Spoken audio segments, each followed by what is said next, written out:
Congress BJP ఒకటేనని KTR పై నమోదైన కేసుతో రుజువైందన్నారు MLC Kalvakuntla Kavitha. Telangana భవన్లో మీడియాతో చిట్చాట్లో కీలక వ్యాఖ్యలు చేశారామె.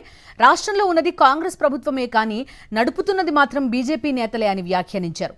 గతంలో ఏ కేసులో కూడా ఇంత త్వరగా ఈడీ కేసు నమోదు కాలేదని, సీఎం రేవంత్ రెడ్డి ఢిల్లీ వెళ్లి బీజేపీ పెద్దల్ని కలిసిన తర్వాతే ఫార్ములా ఈ కార్ రేస్ కేసు నమోదైందని ఆరోపించారు. ఫార్ములా రేస్ కేసుని రాజ్భవన్ నుంచి నడిపించారని కూడా ఆరోపించారు. ప్రాంతీయ పార్టీలు ఉండకూడదన్నది కాంగ్రెస్ బీజేపీ ప్లాన్ గా ఉందని మండిపడ్డారు కవిత. కాంగ్రెస్ బీజేపీ ఒకటేనని కేటీఆర్ పై నమోదైన కేసుతో రుజువైందన్నారు ఎమ్మెల్సీ కల్వకుంట్ల కవిత. తెలంగాణ భవన్లో మీడియాతో చిట్చాట్లో కీలక వ్యాఖ్యలు చేశారామె.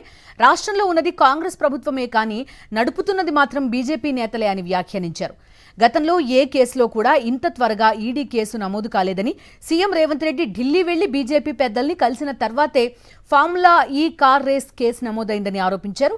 ఫార్ములా రేస్ కేసుని రాజ్భవన్ నుంచి నడిపించారని కూడా ఆరోపించారు. ప్రాంతీయ పార్టీలు ఉండకూడదన్నది కాంగ్రెస్ బీజేపీ ప్లాన్ గా ఉందని మండిపడ్డారు కవిత.